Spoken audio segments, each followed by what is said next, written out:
Right at noon. Again, hope y'all had a good 4th of July, 250th anniversary of the founding of our country. And as always, we're going to talk about history today. So thank y'all for being here and taking time out of your day to come. I know probably part of it's because it's just hot outside and it's air conditioned in here. But I'm glad y'all are here either way. So we're going to be talking about today, we're going to be talking about two presentations that I've done in the past that I've combined into one. And so let's see if we get through it in an hour, maybe a few minutes later, and if that is, I'm sorry, but I'll see what I can do. But we're going to be talking about McAlpin and O'Brien. So a couple of different communities. We'll start pretty much with McAlpin first, and then move into O'Brien. Kind of doing this part of the series in size order. So we start out with Lyvet, then Branford, et cetera, et cetera. So McAlpin will be first because it's a little bit bigger, and then O'Brien. So before those two communities existed, we got the Second Seminole War, which was fought from the very end of 1835, basically December of 1835, through 1842. It was our longest war before Vietnam, or conflict, if you will, before Vietnam. The United States Army, as part of their attempt to placate the Seminoles and or get rid of them, they basically established forts in different places in North and Central Florida especially, and even down in the South Florida. Pretty much they tried to establish them every 20 miles or so. So basically within a day's march, if you will, they could travel to a fort. Now these forts were in general not like what's over at Castillo de San Marcos, over in St. Augustine. It was not some huge thing that took years to build. It's not like those pictures you see of forts over in Europe. These forts were temporary structures in by and large. They were sometimes just a house, something that was already there, maybe a trading post, and it may have been fortified by putting a stockade around it, basically a fence, if you will, to keep out the Indians, the Seminoles. So there weren't forts in the idea we usually think of as forts. But they were fortified positions, again, about every 20 miles apart, set up by General Zachary Taylor, who later became president, and others who came to this area. They usually put them along roads, and or they built new roads. And you can see several lines from that picture there from 1839. Some of those roads were already there before the war. A lot of them were established during the war itself to allow the military to march quicker to different locations. Over on the right hand of that map, you see Alligator. That was the name of Lake City before it was Lake City. Charles Ferry, you see there on the left-hand side, one of our earliest settlements, and that's where the original federal road came through Suwannee County. And we'll talk about them later on at a different point in the presentation series. But you can see some locations. You can see down here is Chutney Springs, and this road, this old road, Camino Real, would cross the Santa Fe River where it went underground, the natural bridge they call it. So it would go across over to St. Augustine if you blew out this map and saw more of it. Basically, those are some of the routes in and around what is now Suwannee County, which at the time was part of Columbia County. And you will see Livingston Ferry. Mineral Springs at the top is now Suwannee, what we call it Suwannee Springs. Mineral Springs was one of several names for it in the 1830s, the 1840s, 1850s. But you see a fort there, close to where modern day McAlpin is. You also see a Fort McComb here, close to the Suwannee and Lafayette County side. Fort White in Columbia County. It was a fort. Fort White started out as a fort. Just like other places in Florida, Fort Lauderdale, those places started out as Second Seminole War era forts. And they just grew from there. But pretty much most of these forts, after the Second Seminole War ends, they're temporary structures. They're torn down, they're reused, repurposed for other things. So pretty much in our neck of the woods, you can't really find much in the way of the forts where they were.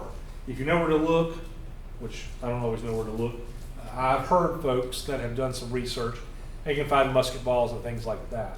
But by and large, these Second Seminole War forts are gone. I believe there's a Fort Christmas that's been rebuilt in Central Florida, and maybe a couple others further on in South Florida, but not up here. But they were temporary structures again. Some of them were houses. They just went back to being houses or trading posts, those kinds of things. But there was a fort located close to what is now McAlpin. So with that war ending and the Seminoles being pushed out of North and Central Florida, they're pushed back to either the south part of the state or the territory at that time, because the United States decided no white person is ever going to live down in South Florida. So the Seminoles could have that area, and the rest of them went out to what's now called Oklahoma, the Indian territories of Oklahoma. And so that allowed more settlers, more American settlers, to move in to the Suwannee County area, including around McAlpin. But most of it, through the rest of the century pretty much, the 1800s, pretty much was vast timberlands, just like most of Suwannee County. Around McAlpin the same way.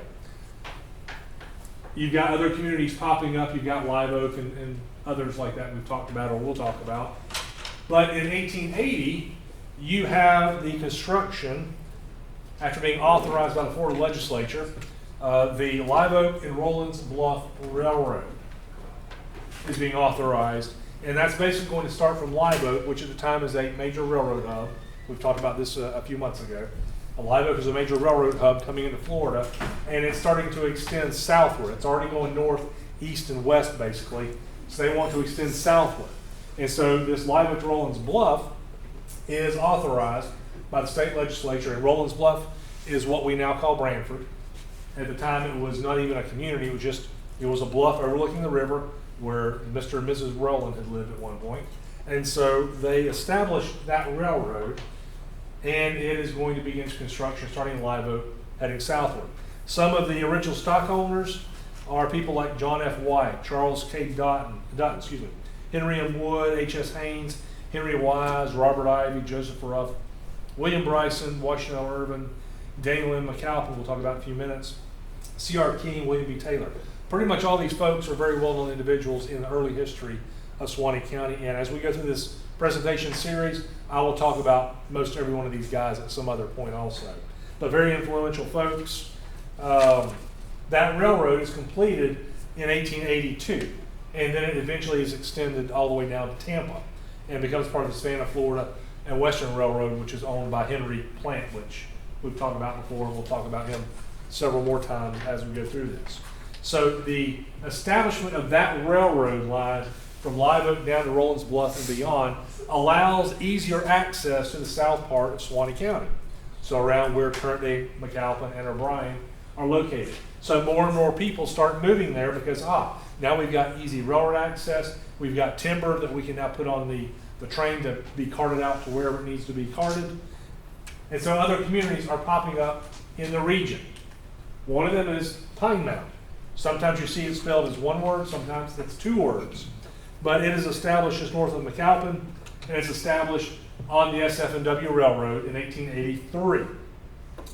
I found some notes from a magazine from 1886 and 1887. It had a population of 200. So Pine Mound, right here on the road, on the railroad. Pine Mound population of 200 just a few years later. So people are moving into this community very quickly. It had lumber, cotton, vegetables as main products, and it actually was briefly larger than McAlpin, which was established about the same time.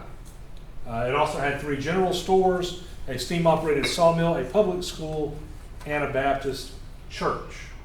Now, at the clerk's office where I work, we have plat maps, and these plat maps are of areas around Suwannee County, but they also have subdivision plat maps. But even further, they have community plats sometimes at the office. And one of them, which was platted, was Pine Mound. It was platted, it says 1893, which was 10 years after its founding, but it looks like, based on some of the names and information on there, they're basically just recording something that they had already about 10 years. They just finally recorded it at the clerk's office. And so it shows a lot of roads, a lot of streets, High Street, Reed Street, Peacock Street, those kinds of things. It shows a property for the mill, Mr. Reed having property, lots of different things. So you see up here at the top, F&W Railroad with the depot there. So that gives you an idea. And actually it's turned like, sometimes they would turn them sideways. I think north is to the left. But that shows the platted community of Pine Mound. Unlike Live Oak, Branford, a few other spots. Pine Mountain was one of the many communities in Suwannee County that disappeared within 20, 30, 40 years, really, because you've got more railroads, you've got automobiles coming in, so you've got better roads, which makes it easier to travel longer distances. So no longer do you have to have a community with all these stores and things within 5 miles. You can drive to town, so to speak, go to Branford or Live Oak. And so Pine Mountain kind of dries up pretty much. But of course, there's still some, you can still see churches and stuff like that in the Pine Mountain region. Well, as that railroad, that SF&W railroad has been completed, you got a gentleman by the name of Daniel Munn McAlpin, who has been living here already. So we're talking a little bit about him first. And I'm sorry, that's the best image I've got of him lately. I've got to find a better one. That's from an old newspaper that's been copied a few times too many. But he was, he did a multitude of things. First off, he ran the Live Oak Advertiser, which was, he renamed it when he bought it in 1875, and he renamed it the Florida Bulletin, and it was one of the predecessors of the Suwannee Democrat, which ran for 40 years before it shut down during COVID. But he was born on December 22nd, 1844. Looks like he was and the oldest of 7 children, from what I can tell. He lived in Lafayette County for at least part of his life. There's an 1870 letter I found where he was actually superintendent of the schools there, superintendent of education. So he lived in Lafayette County his early years. His parents are buried in Lafayette County. Most of his siblings were born there and or died there, buried there. So I'm guessing he probably was born in Lafayette County. But then he moved to Suwannee County later on. By the 1870s, he was in Suwannee County, mainly in Live Oak, but he was in a few other spots. He was known, quote, as a fiery champion of the Democratic Party. So he was very strong in the Democratic Party. He was Suwannee County in this area's state representative in 1875. He was postmaster of Live Oak in 1877. He was a member of the Masonic Lodge. He was the guy in charge there at the Rousseau Lodge, which was in Live Oak. And then he was one to petition for a new charter for the lodge in Live Oak in 1883. He was a county commissioner from 1877 to 1880. He was the first assistant secretary to the Florida Constitutional Convention of 1885, and that constitution that was voted upon and put into play, adopted, was our constitution until 1968. So 80 years it was that constitution, and he was a part of that process as a secretary. Let's see, 1887 he became the tax assessor for Suwannee County. His wife was a woman by the name of Mary Wood. Mary Wood was the sister of Henry Wood. Henry Wood helped to establish the first bank in Live Oak. They were married in 1875, and they had either 6 or 7 children, depending on the source. He was also a Civil War veteran. He served in the 2nd Regiment of the Florida Infantry, and then re-enlisted in the 1st Florida Infantry Regiment in 1864, and that's according to a pension filed by his wife in 1903 and again in 1909. So he served the Confederacy. He was also a founder of one of the Suwannee, of the real estate agency, 1883. A lot of folks in there, William F. Lake, Joseph H. Ruff, can't read it sometimes, and Daniel M. McAlpin.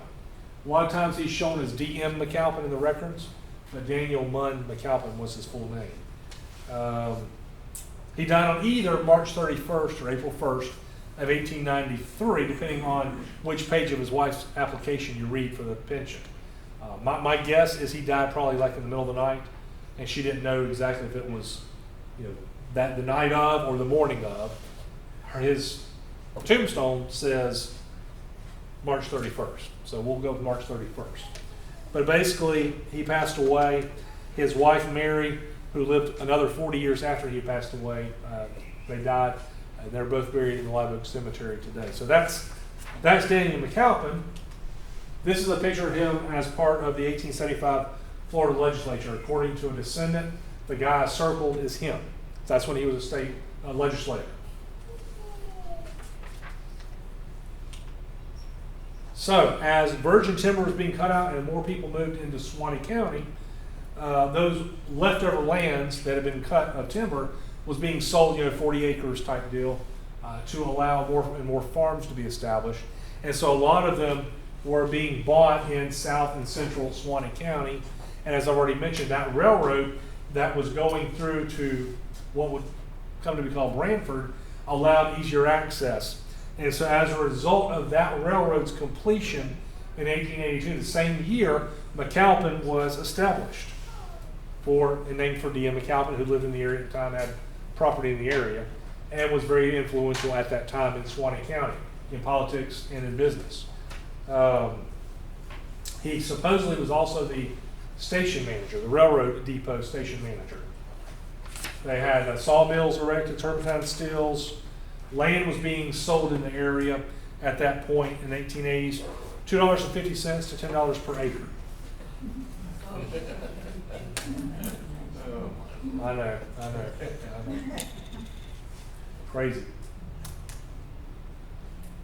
Within a couple of years, there were several stores there and a public school in McAlpin.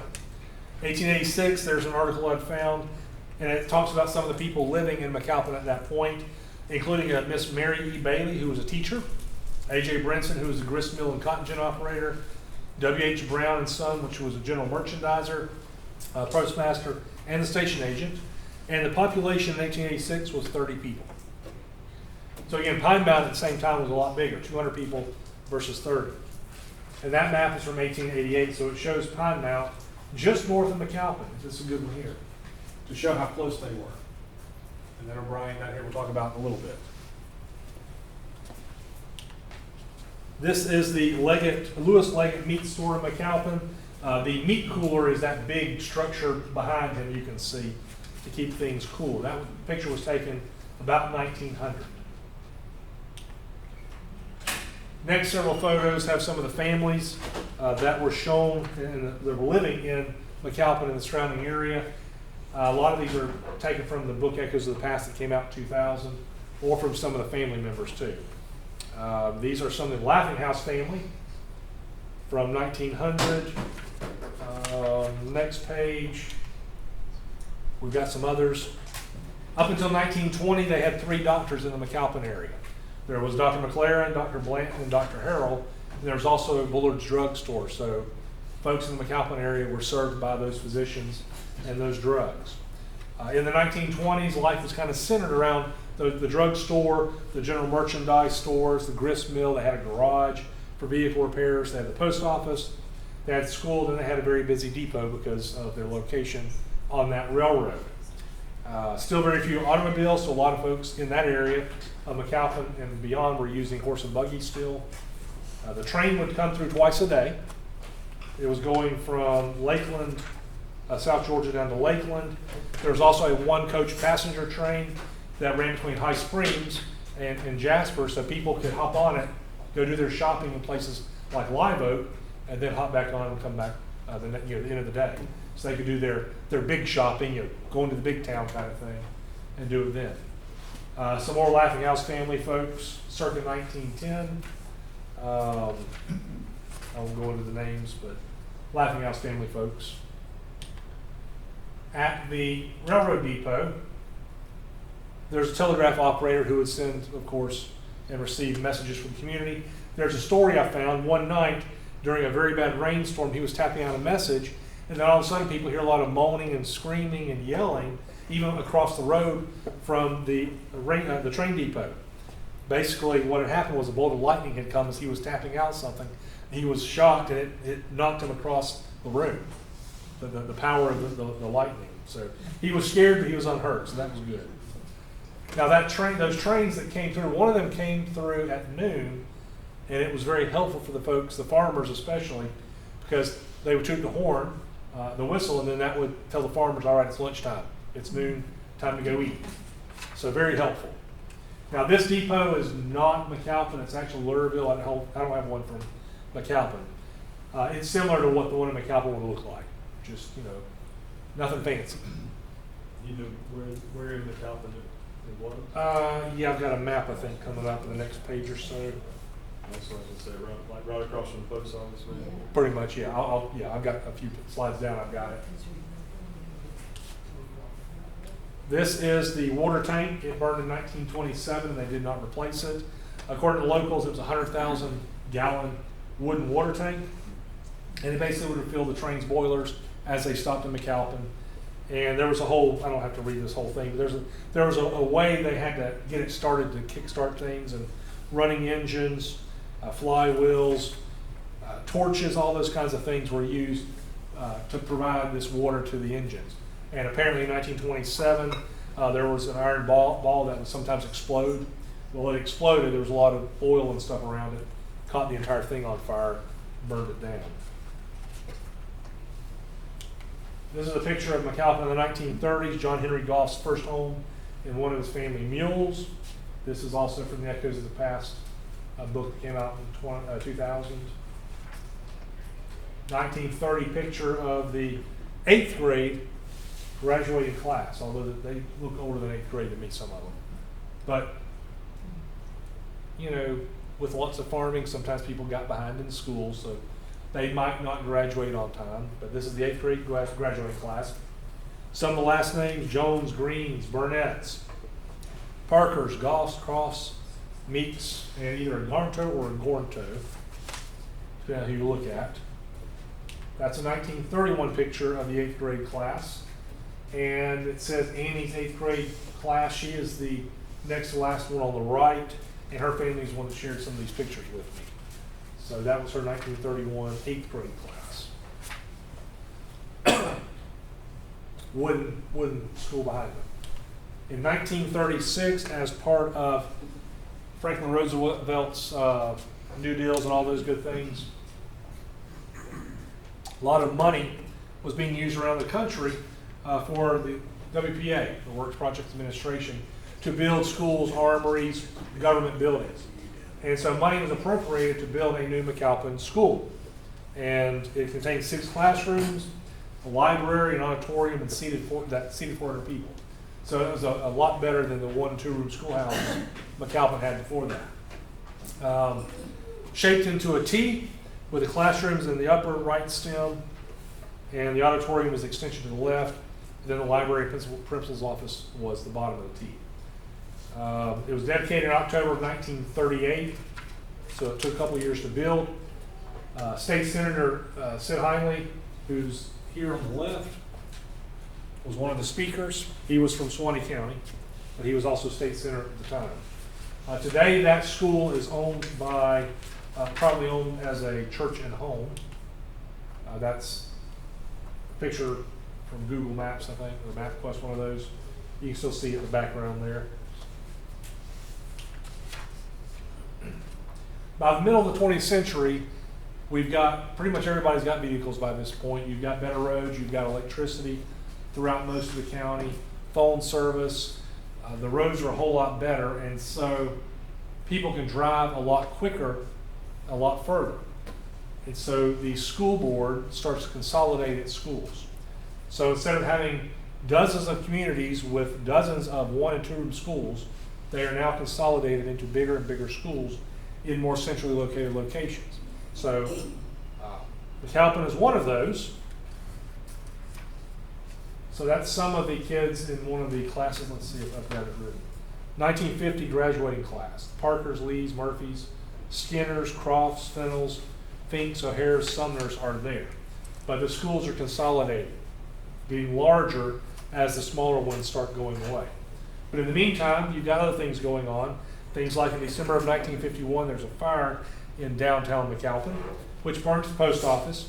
It burns Fletcher's store and the general store operated by Rudolph Fletcher. So that's burned down. In 1963, the McAlpin School is reorganized as part of that consolidation. So from that point, 7th and 8th grades moved to Branford. 1 through 6th grades still remain in McAlpin, but a couple years later, they closed it down, and you're going to go somewhere else, mainly Branford. Here's some of the postmasters I was able to find online of McAlpin, starting all the way back in 1883. You've got Altman, Roberts, Brown, Starlings, a lot of different folks. Goss, Lod Fletcher, Miss Eula Fletcher, 1918 to 1961, long time. Linda Webb was there for a while.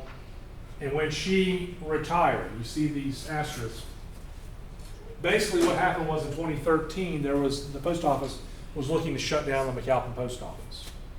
But there was such a public outroar, they said, all right, no, we're not going to shut it down, but you're not going to have your own postmaster. You're actually going to have the postmaster from O'Brien.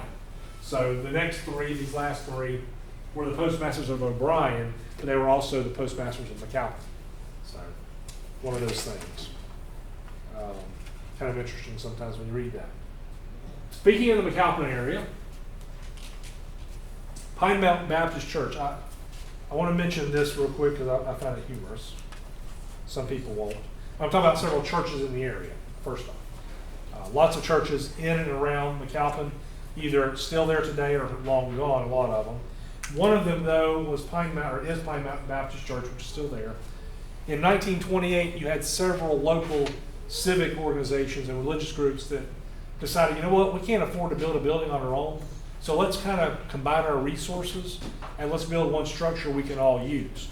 So the Pine Mountain Baptist Church, which had recently been established, that was one of the groups. Another group was the Masonic Lodge for that area, and the third group was the KKK. So it's like, hey, let's put our resources together and build a church / school / Masonic Lodge / Klan Lodge, and that was what it was for several years. 30 years later, though, they built a new building closer into basically into McAlpin now, where they reside today.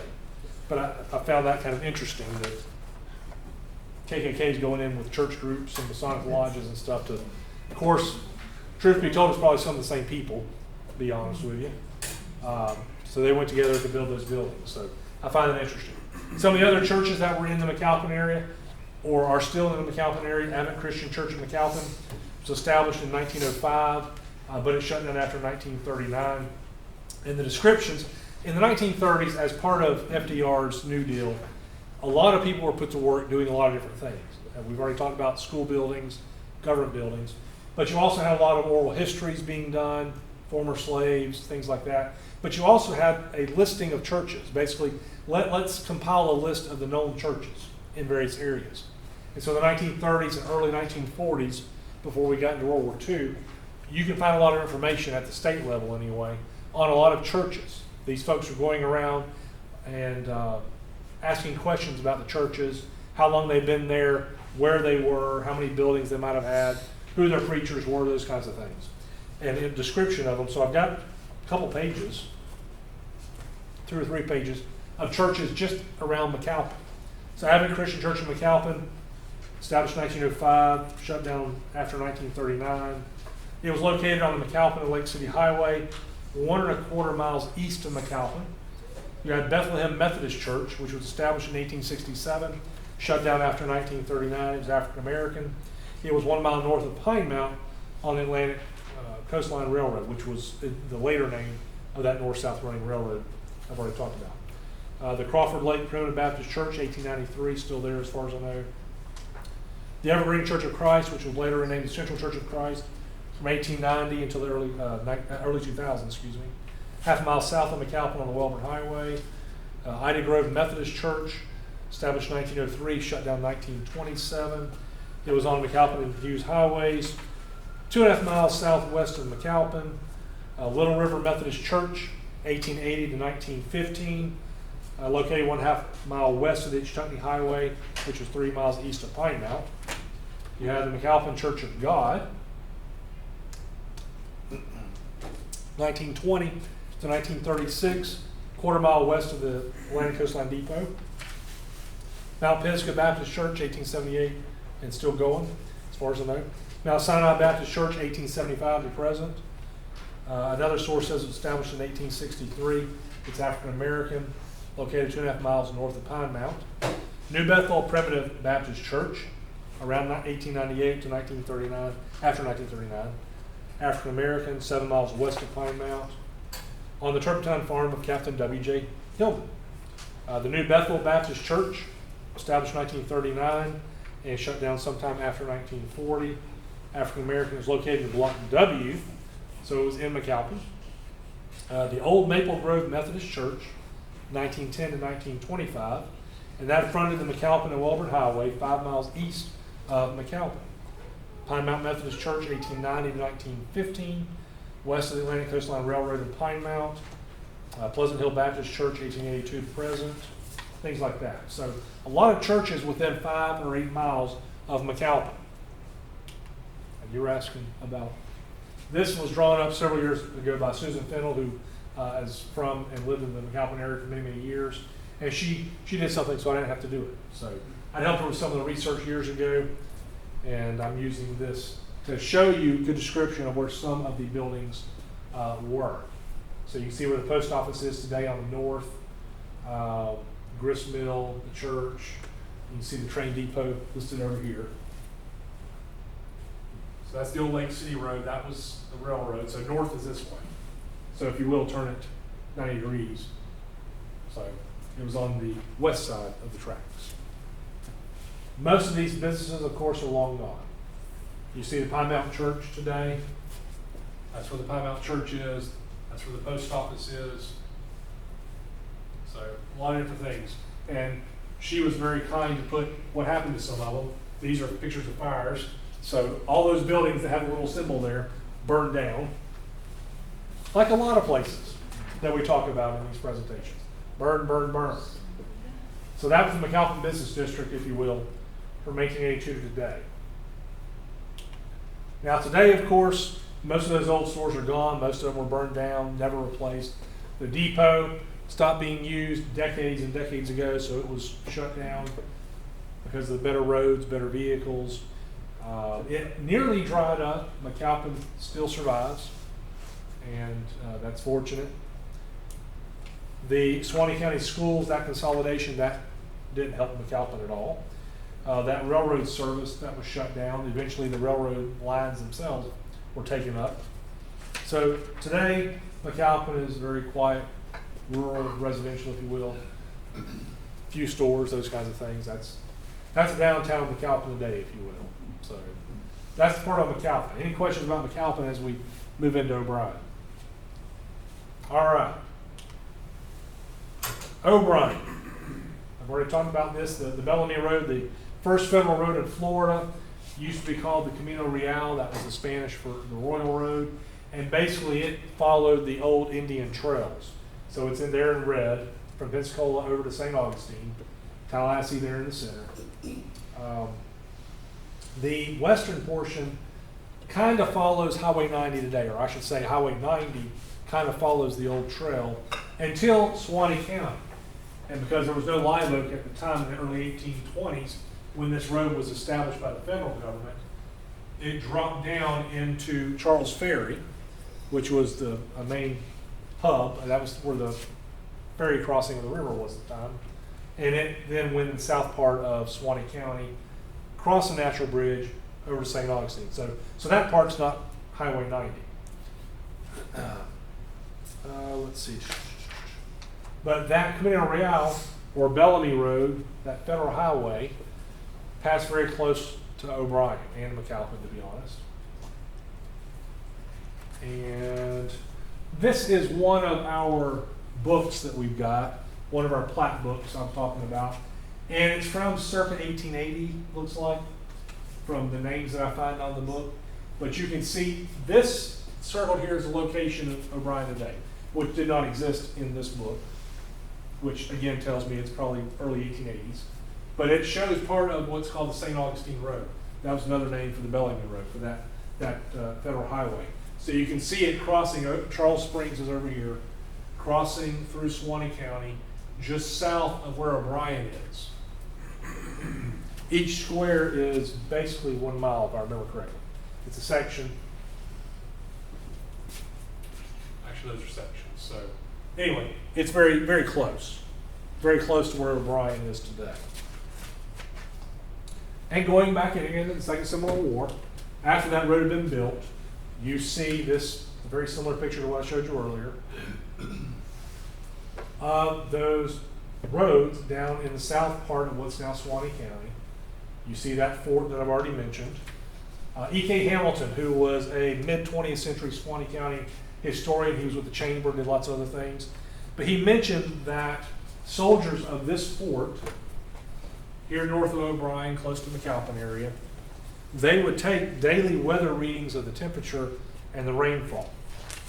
while they were there. And supposedly the Weather Bureau has it. I haven't found copies of it. It would be kind of interesting to see in the 1830s and 1840s what the weather was like based on these soldiers' findings.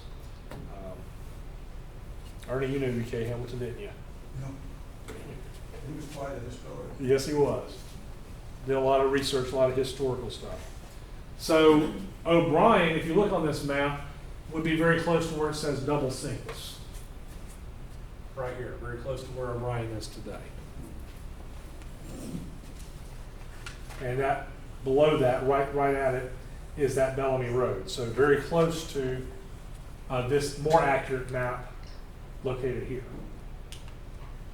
But I mean, this is a very zoomed in picture of what you see there. One of the communities before O'Brien existed, and we talked about this in the Branford one, I think, was the community of New Boston, or sometimes just called Boston. It was established before 1857 because there was a post office there in 1857. Situated on the Suwannee River, west of O'Brien and McAlpin, across the river from what at the time was Lafayette County's capital of McIntosh Courthouse, or New Troy, depending on which year. It was a bigger community in the mid-1800s of Suwannee County. That post office closed in 1867, and you can see it right here, New Boston. Several roads coming to it and going through it. The post office closed in 1867, but it was still a big enough community that in 1869, when the county commissioners decided to have an election to determine where the county seat was going to be. It had been Houston. There was some discussion about, hey, maybe we should have it somewhere else, more centrally located. And so there was an election that was held. There were 6 voting precincts, if you will. Live Oak, Houston, Columbus, Welborn, and Plowdens. And so New Boston was basically that Plowdens area. And they had to redo the vote because people voted twice, dead people voted, usual election things. So the first election, it sounded like Houston was going to stay the county seat, but because of those irregularities, some people didn't even know how many, the commissioners didn't even know how many places they were voting on. So they redid the election throughout some of the irregularities and made sure people were being properly voted only once. There's good things like that. The election selected Live Oak to be the county seat, so from that point on, county seat was Live Oak. Now Boston, that area, Plowdens, Boston area, the ballots had not arrived in time, but it wouldn't have changed the vote because of the vast majority of the vote for Live Oak. When they did come in, the ballots finally came in, it just widened Live Oak's margin of victory. So New Boston gradually faded away as more and more people moved to other places like Live Oak and beyond. One interesting thing about O'Brien and that area was on May 19, 1865. I should have put this one probably before this one, before this other one. Just north of what's O'Brien, the Confederate ambulance and heavy wagon, which had left Richmond a month or two before the fall of Richmond, before the fall of Robert E. Lee's army, or surrender of Robert E. Lee's army, started making its way southward. And it was carrying some of the last records of the Confederacy. They basically spent the night in O'Brien and then kept on going. A few nights later, they'd gotten down to Archer. They found out that President Jefferson Davis had been captured. The Confederacy was done, and so they basically just disbanded at that point. But it did come through Suwannee County, specifically the O'Brien area. O'Brien was still basically timber, not much to it. Until you get to, there's a road that goes from Alligator to Troy, and it passed again close to what's now O'Brien. According to one of the records and legends I've read and heard about, there was a guy by the name of Dabney, I don't know if that was his first name or last name, but Dabney built a dance pavilion over a large sinkhole that came to be called Dab's Hole, 1B or 2Bs, depending on the version. Basically, it was a place where farmers and families could meet and have a shindig, hang out, those kinds of things. So he built it over this big sinkhole. And then a community grew up around it, and in 1880, just after that, they named it Dabb's Hole. Unofficially, it wasn't incorporated. They just started calling it Dabb's Hole. I've looked in our records. I cannot find a Dabney. I'm still looking as I have time, but somewhere, somehow, maybe I'll find it. The Rollins Bluff, it took me until this year, after probably 25 years off and on looking, to figure out probably who the Roland was. So maybe by the time I die, I can figure out who the Dabney was. In 1882, there was an article, the True Citizen there from Waynesboro, Georgia, is quoting from the Savannah News. And it talks about an interesting find, and I printed it. Let's see if I can read it. It's very small. But 1882, so basically Dabb's Hole is a community. It's not incorporated. And let's see if I can read this without having stronger glasses on. A correspondent of the Savannah News, writing from Live Oak, Florida, under date of August 8th, has the following to say in regard to a wonderful cave recently discovered in Suwannee County. And I'm going to look so bad doing this, but I'm going to look over my glasses because it's very tiny.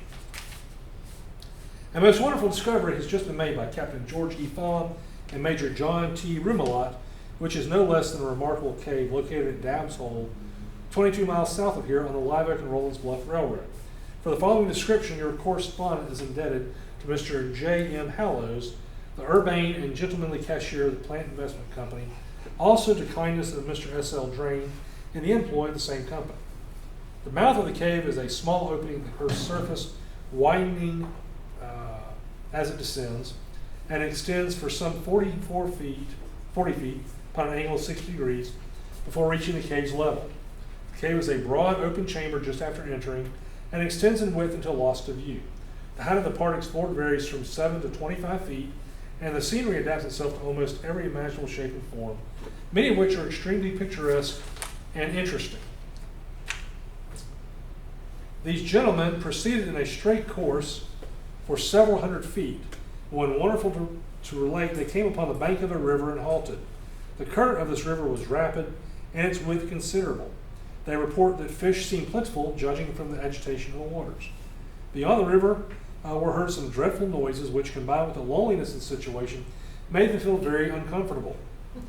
They are both of the opinion that they saw upon the opposite bank a reptile of huge proportions, partaking of a serpentine form and moving in all the horrid contortions peculiar to a serpent. The opinion is expressed that the celebrated sea serpent, which has been lost all the year, has just put in an appearance in one of Florida's submarine rivers. Just after seeing the serpent, they retreated to the open air, not wishing to risk themselves any further. So far as their sight would reach, the cave extended in all of its grim grandeur, and they are the opinion that it may extend for some miles further. Many bones were found in the cave, and particularly on the bank of the river, all of which, with one exception, appeared to belong to animals. One with the exception was.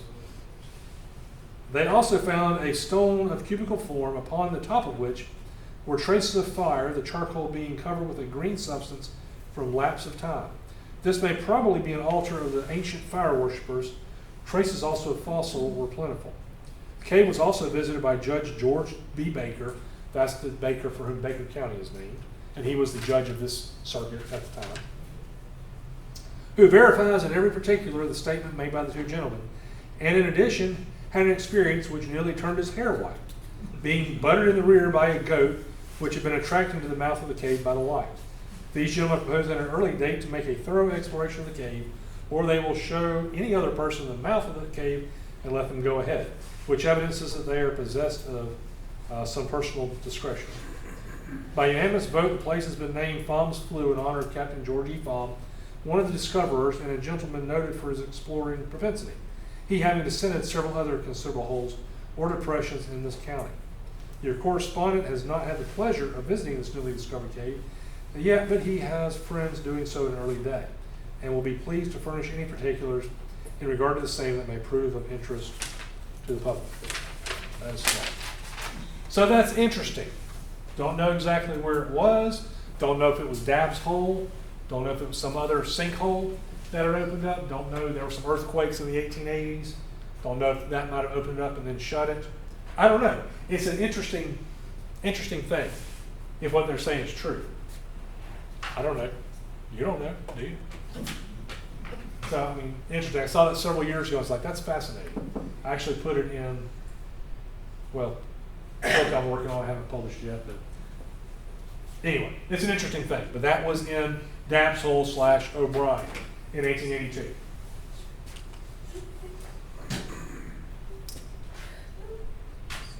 So we've talked about the Live and Rollins Bluff Railroad already. Just wanted to mention again. Those names I've already mentioned, C.K. Dutton, John F. White, et cetera, et cetera.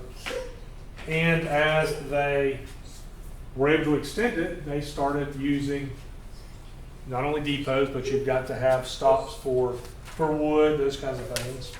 The stop in O'Brien to pick up wood for the engine was run by a man by the name of J.W. Wells for many, many years.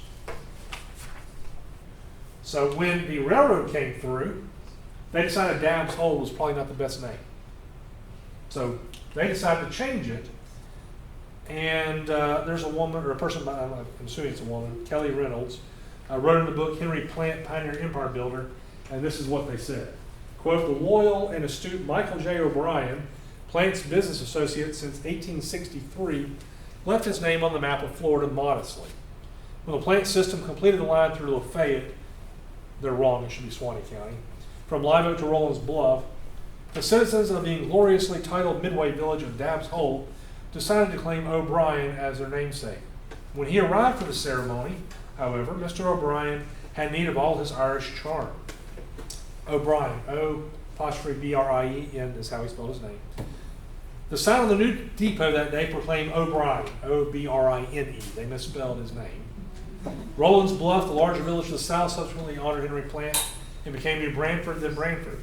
From Plant's demise, Michael O'Brien served as president of the Southern Express Company until his own death in 1909. So this guy shows up for this nice thing, this namesake for this new community, new depot being built. He gets there and they've spelled his name wrong on the sign. And so it is known as O'Brien. See, even down here, the post office, O'Brien Station PO, O''Brine. Like brine, like salt with O in front of it. So, oops, they probably should have double checked the spelling first. So I went through O'Brien Station, until they finally changed it to just O'Brien with the correct spelling. That's a map from 1888. Its early years, here is some drawings. John Lamar Wells was born in 1910. And he wrote a short history of the O'Brien area. So this is from his booklet, if you will, showing a lot of the structures that were there in O'Brien. He says that T.J. Edwards sawmill cut the timber for most of the original buildings in the town. It was located on the north side of the town and west of the railroad, number 6. So again, this is north. This is the railroad. So on the west side, you've got number 6. That was the sawmill where most of these buildings were built. Number 9 circled, that's Dabbs Hole.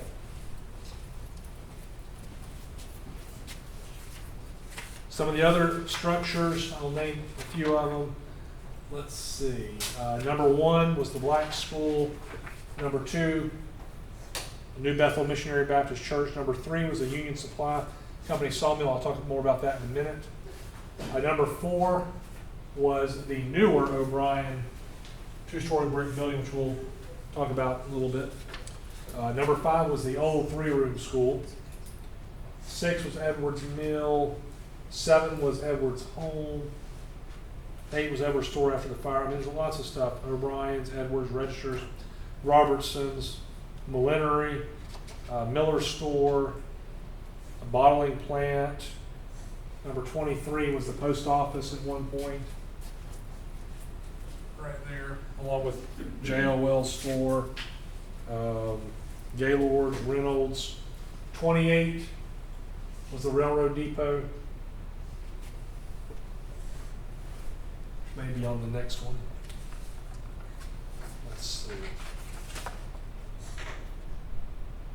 Yeah, I had to cut it in half. It'll be on the next page. Right there, 28 is the depot, those kinds of things. Lots of folks. And this is on the east side of the railroad. So east side pretty much of US 129 today. Number 28 was the railroad depot. Number 45 circled. That's the S&S store there today. So it gives you an idea of where things were. So some of those early settlers in the 1880s, 1890s, people like the Barrows, Edwards, Faulkners, Fletchers, Hoovers, McCormicks, McGinnis, Scarboroughs, Williams, Barnetts, Dunhams, Millers, lots of different folks. So this is one of those recorded plat maps of O'Brien, done later, but it shows you, here, this is Norfolk to the top, so the railroad, you've got what's now 129 pretty much right here. There's the depot. That circle, that little spot in number 4 of that block is Dabb's Hole, so it's still showing up on this map. A lot of communities had grandiose ideas. Like, hey, we're gonna plat out this entire community, all these lots, all these blocks. But in reality, there were not homes on every one of these little lots. Most of them were, there weren't even roads established. You might have had one guy buy up a whole block for himself for one house. And there may be a road beside, and there may not be. So when you look at these, as we go through these presentations, you'll see all these ideas of what the forefathers thought their community was going to look like after everything was sold and built. But usually it didn't happen out that way.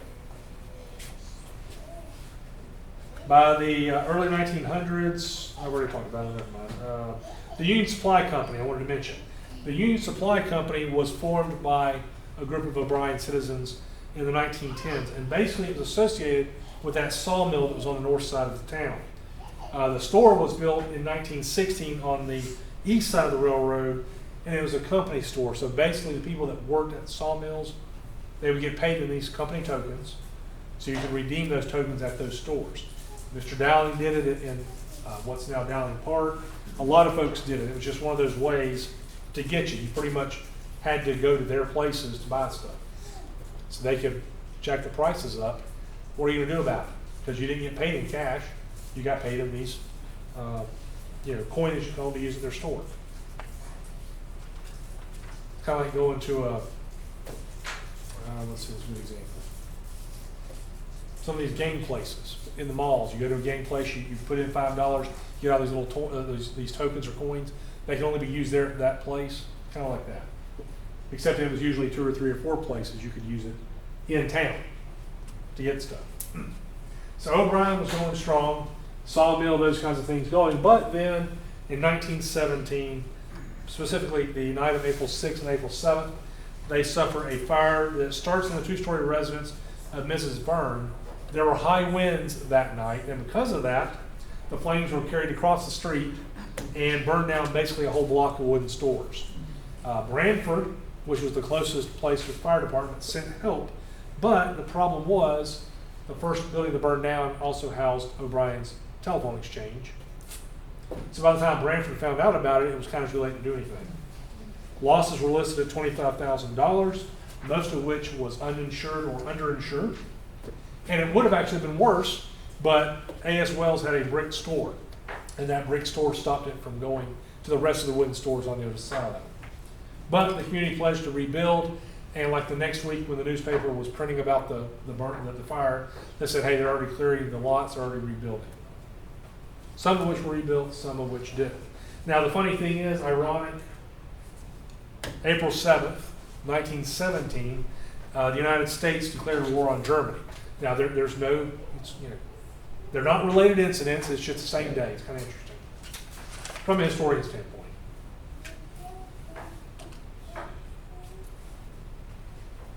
For decades, cotton was the major crop being produced, or agricultural product, if you will.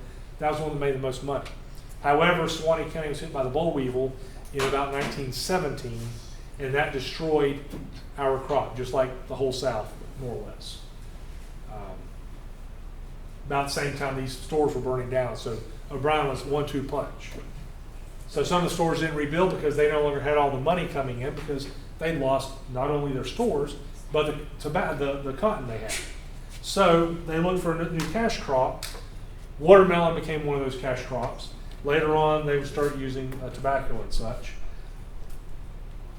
O'Brien became a major exporter of watermelons. This is a picture actually taking on the LOP&G between Dowling Park and Live Oak.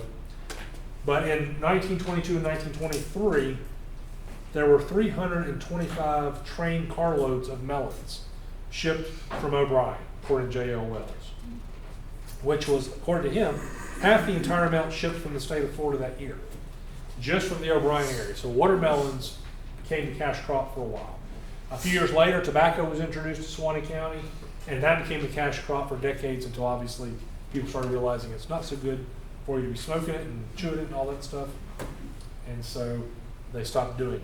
But yeah, so this is from 1910.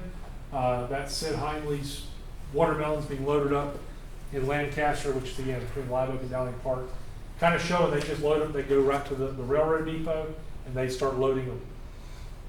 But that was all around the county.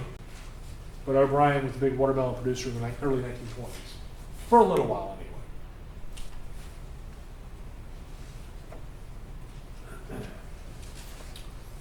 I've got a phone directory at the office. I don't remember how I got it, but it's from 1925 1926, and this is how it describes O'Brien. It says it's population 200, located on the ACL Railway in Suwannee County, 18 miles south of Live Oak, the judicial seat, 5 miles from Branford, the banking town, and 100 from Jacksonville.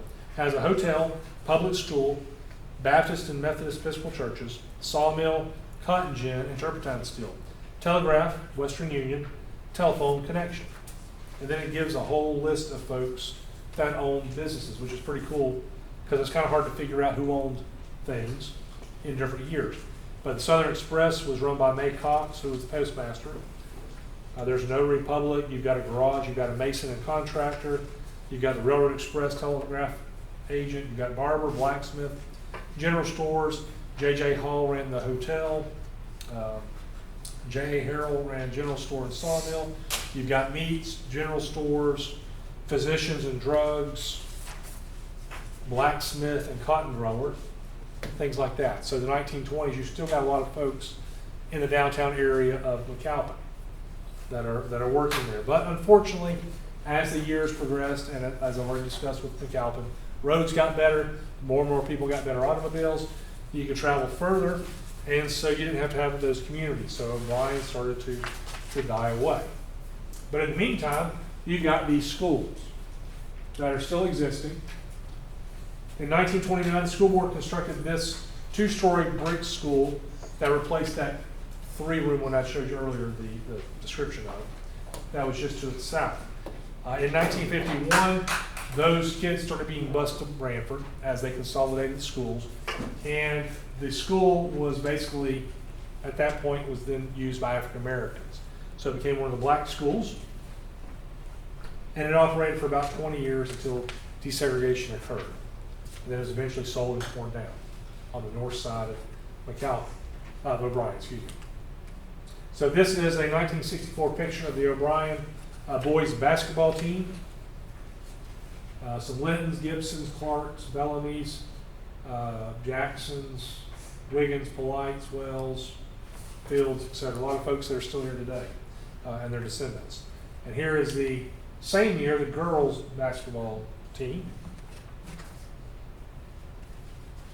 But again, those schools consolidated, those were abandoned after consolidation and desegregation. And the schools now, if you went to school, you went to Branford in most cases, when you're looking at the O'Brien area. A lot of the businesses burned down or torn down, people moved out. And so O'Brien, late 20th century, not as much left. You've got the downtown O'Brien, if you will, at the top. You've got 226th Street to the left, bottom left, which is just outside of O'Brien. You've got the O'Brien Baptist Church there in the middle right, and then the O'Brien Feed Depot and hardware store. So, you know, not too much left of O'Brien, but it's still there. Still got a post office, some stores, those kinds of things. You also have nearby places like Little River Springs. Agriculture is still the main business, but you've got a lot of ecotourism in the area along the river especially. So.